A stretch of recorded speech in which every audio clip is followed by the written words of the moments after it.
Suite aux attaques du 19 août dernier, le président du Faso, Roch Marc Christian Kaboré, présente ses sincères condoléances à toutes les familles des disparus. Il salue également la bravoure des hommes qui sont tombés.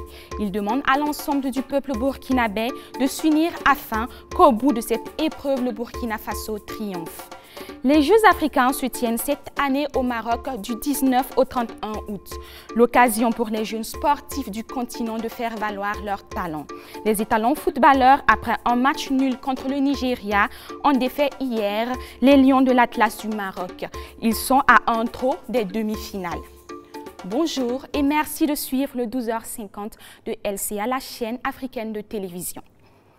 Le 19 août est une tache noire dans la vie de notre armée nationale.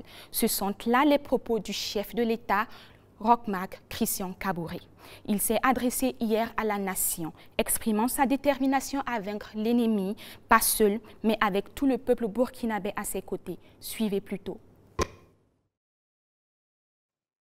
Merci. Je voudrais d'abord dire que le 19 août est une tache noire, je dirais, dans la vie de notre armée nationale, car pour la première fois, nous avons eu le plus important nombre de victimes lors de l'attaque de la caserne de Koutoukou.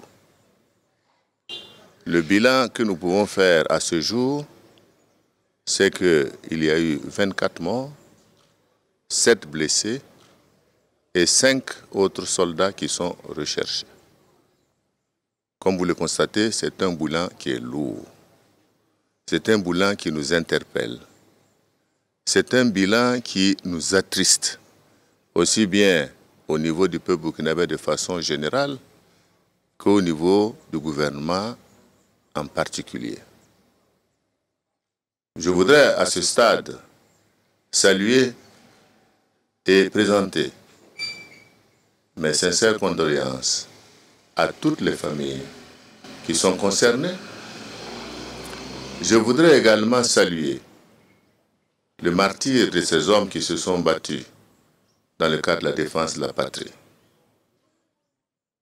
Comme je l'ai dit, la guerre contre le terrorisme est une guerre de longue haleine. Et dans cette guerre, nous gagnerons des batailles, nous en perdrons, mais ce qui est important, c'est que nous puissions gagner la guerre. C'est pourquoi je voudrais profiter de cette opportunité pour saluer l'engagement de nos forces de défense et de sécurité dans ce combat difficile et dire que nous sommes de cœur, et je suis convaincu, le peuple burkinabé de cœur avec eux dans ce combat qu'ils mènent. Je voudrais appeler tout un chacun. C'est vrai, c'est une question qui nous touche émotionnellement. Mais au-delà des émotions, ce qui est important, c'est que nous devons réaffirmer notre solidarité, notre accompagnement, notre soutien aux forces de défense et de sécurité dans ce combat qu'ils mènent dans l'intérêt de notre pays et du peuple burkinabé en général. Je voudrais dire que ce Conseil supérieur de défense et de sécurité nous a permis également d'avancer sur un certain nombre de décisions. Aujourd'hui même, les états-majors des forces de défense et de sécurité vont se réunir autour des questions de la nécessaire réorganisation de la défense de notre territoire et en particulier la nécessité que Koutoukou reste occupé par les forces de défense et de sécurité. Vous savez, il n'y a pas très longtemps, sur cette même axe, un pont a tenté d'être sauté parce que l'objectif, justement, qui est prévu par ces règles, c'était de couper Koutoukou et les villes de Djibo en termes de communication. Nous devons nous réinstaller. Nous devons montrer très bien que les forces de défense et de sécurité ne laisseront pas ce coin et que nous devons continuer à nous battre. En tout cas, nous avons également pris un certain nombre de dispositions qui consistent à ce qu'il y ait des renforcements des contrôles et que nous puissions à tous les niveaux, non pas seulement au niveau Tukutuku. Regardez encore une fois, dans le cadre de ces rencontres, le dispositif. Parce que vous savez qu'aujourd'hui, nous sommes dans une saison pluvieuse, évidemment. Les questions de déplacement sont parfois difficiles pour nos armées dans des zones assez complexes, comme les zones du Sahel. Mais comme vous le constatez, les forces ne ménagent aucun effort dans ce combat-là. Donc je voudrais, en tout cas, demander à l'ensemble du peuple burkinabé de se tenir toujours debout. Le combat est devant et comme j'ai dit, le Burkina Faso ne cédera pas une partie du territoire. Dûtions-nous tous y laisser notre vie. C'est donc dire, c'est un combat qui est noble. Nous devons mettre notre fibre patriotique. Nous devons nous situer au-dessus des émotions pour savoir que la seule chose qui va la faire d'être défendue aujourd'hui, c'est le Burkina Faso et ses populations. C'est toujours dans l'optique de faire du Burkina Faso un pays de paix que le Faso Autrement a convié la presse ce mardi 20 août à Ouagadougou. Son président a abordé certains sujets préoccupants de la nation. Il s'agit notamment de la situation sécuritaire et du dialogue politique qui s'est tenu le 15 juillet dernier à Ouagadougou. Reportage Achille Ouedraogo et Ahmed Nanima. Ablassé Ouedraogo, président du parti Le Faso Autrement, a face à la presse ce mardi 20 août à Ouagadougou, aussi bien donné sa lecture du dialogue politique tenu le 15 juillet dernier à Kossiam que son opinion sur la situation nationale. Pour lui, c'est une malchance pour le Burkina d'avoir à la fois, respectivement à la tête de la présidence, tout comme de l'opposition, Roch-Marc Christian Kaboré et Zéphirin Diabré. La malchance du Burkina Faso aujourd'hui, c'est d'avoir Roch Kaboré, chef de l'État, et Diabré Zéphirin, chef de file de l'opposition.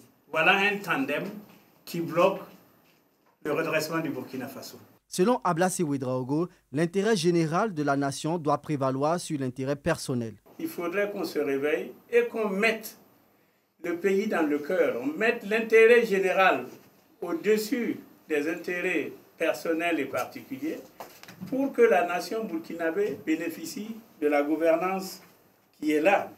Donc je n'ai rien contre le président Kaboré et je demande sa démission tout simplement pour donner un meilleur avenir, une meilleure perspective pour notre pays. Ce n'est pas pour rien d'ailleurs que dans la Constitution, il y a ces clauses-là qui indiquent que le chef de l'État peut démissionner. En ce qui concerne l'opposition, le président du parti Le Faso Autrement affirme que Zéphirin Diabré n'a plus la légitimité de porter le titre de chef de file de l'opposition. Monsieur Diabré Zéphirin, qui a conduit donc la délégation de l'opposition à ce dialogue-là, n'est plus légitime pour être le chef de file de l'opposition, tout simplement parce que, avec 33 députés au sortir des élections de novembre 2015, aujourd'hui, si on fait le décompte, il n'en dispose que 19, tout simplement parce que il a exclu le député du Bazéga du PC. Il y a 13 députés qui ont créé ce qu'ils appellent le renouveau démocratique.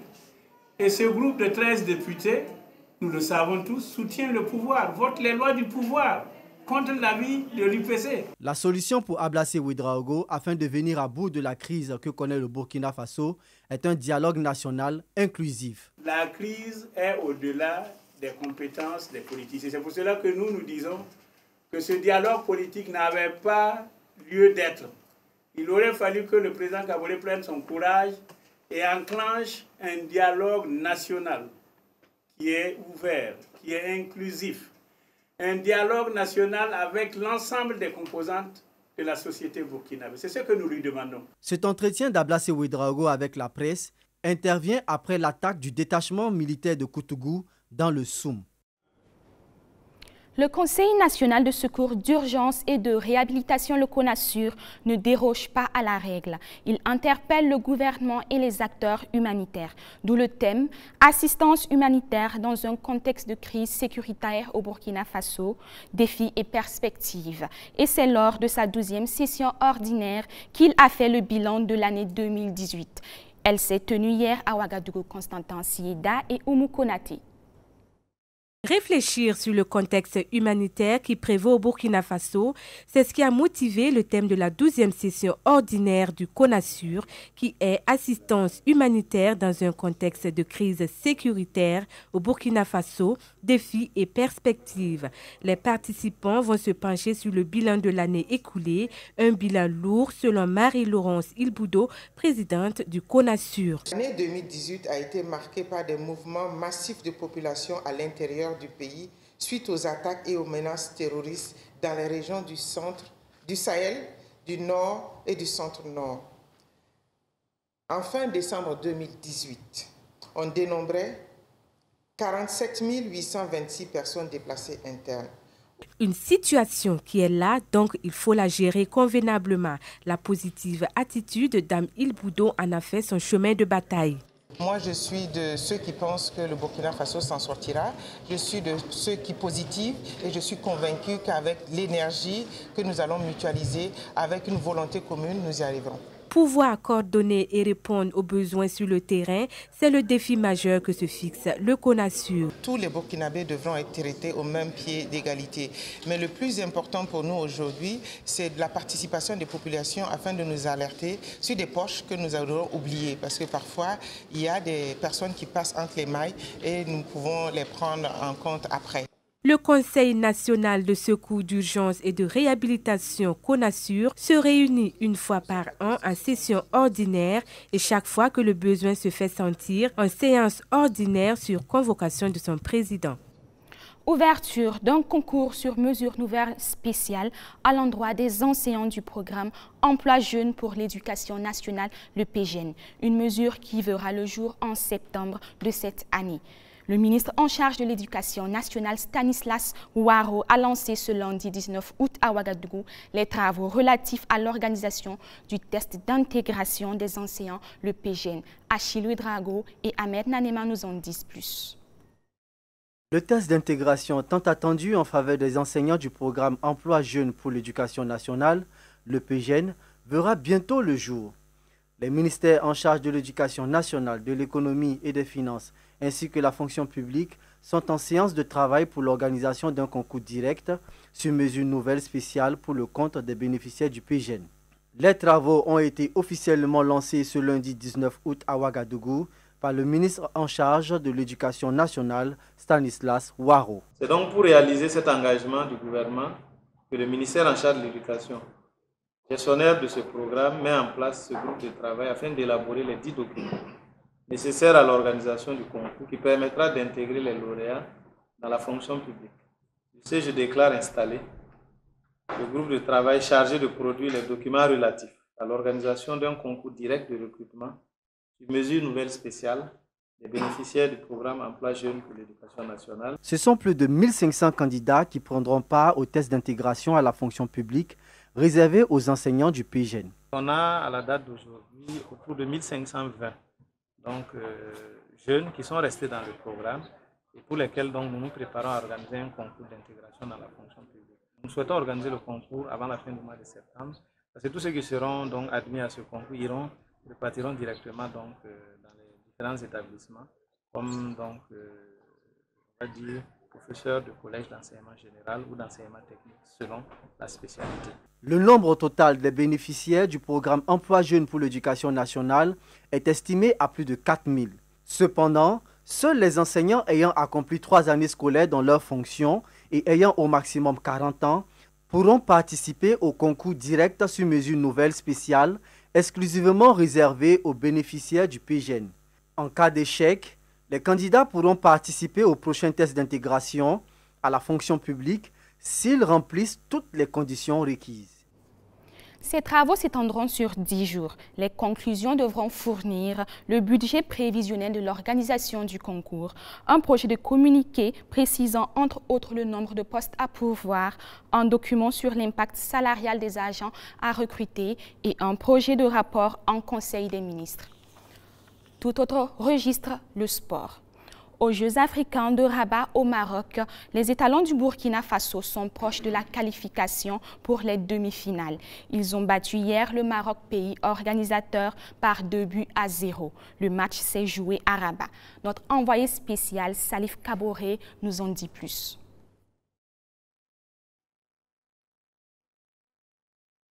Après l'exécution des hymnes nationaux, les deux équipes vont s'observer pendant quelques minutes avant que les jeunes Marocains prennent position dans le camp burkinabé avec quelques tentatives qui resteront vaines. Les Burkinabés réussissent cependant à obliger l'adversaire à subir et à la 37e minute de jeu, Cheikh Omar Ouattara bénéficie d'un corner qui sera bien apprécié par Ibrahim Ouattara. Dès lors, le Burkina Faso mène par 1-0 et les poulains de Oscar Barrow conservent cet avantage jusqu'à la pause.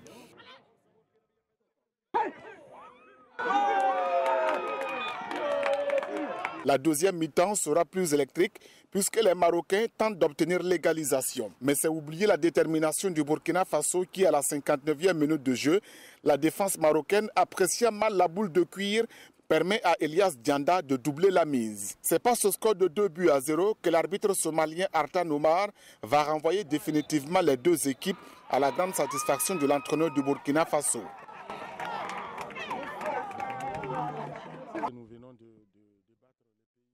Organisateur, ce qui n'est pas rien, et vu ce que l'équipe marocaine dispose comme potentialité et comme moyen pour leur pays, je pense que nous avons joué sur nos valeurs.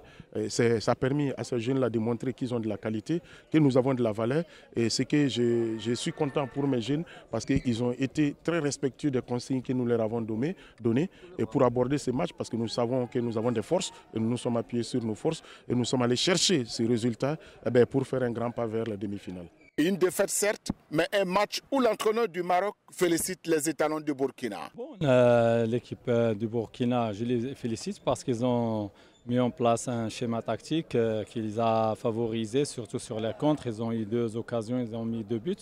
On n'a pas su concrétiser les occasions, surtout les dernières passes, on n'a pas été au rendez-vous. Parce qu'on s'est approché du but adverse pas mal de fois, mais la dernière passe n'était pas exacte. Je pense que le Burkina n'a rien volé. Ils ont mérité les 3 points. À nous de nous remettre en question pour le prochain match parce qu'il sera décisif contre le Nigeria. Avec cette victoire, les étalons du Burkina Faso prennent une option sérieuse pour la qualification pour les demi-finales de ces Jeux africains. Le 23 août prochain, les Burkinabés seront face à l'Afrique du Sud, une équipe sud-africaine qui a d'ailleurs perdu avant ce match de ce jour face au Nigeria. Le vendredi dernier, lors de leur première sortie, les étalons ont fait un match nul de 1 but partout contre le Nigeria. Dans la catégorie handball, le Burkina Faso a été battu par la RDC sur le score de 31-26. L'actualité hors de nos frontières. Au Soudan, le président du Conseil souverain est investi aujourd'hui matin. Le Conseil souverain sera présidé pendant 21 mois par le président Abdel Fattah al-Burhan. Il est l'actuel chef du Conseil militaire de transition qui avait pris les rênes du pays après l'éviction par l'armée en avril du président Omar el-Béchir après 3 décennies de pouvoir. Celui-ci est donc de fait dissous. C'était hier mardi que les généraux et les leaders de la contestation ont annoncé la formation du Conseil souverain qui pilotera la transition soudanaise de 3 ans et 3 mois. La liste des 11 membres du Conseil souverain a été annoncée par un porte-parole du Conseil militaire de transition hier soir dans une allocution télévisée. Comme prévu par l'accord signé samedi entre les militaires et la contestation, le général al-Burhan cédera ensuite la place à un civil pour les 18 mois restants de la transition. Une période de transition qui doit ensuite déboucher sur des élections démocratiques en 2022. C'est la fin de votre journal. On se retrouve demain à la même heure, toujours sur LCA, la chaîne au cœur de l'Afrique.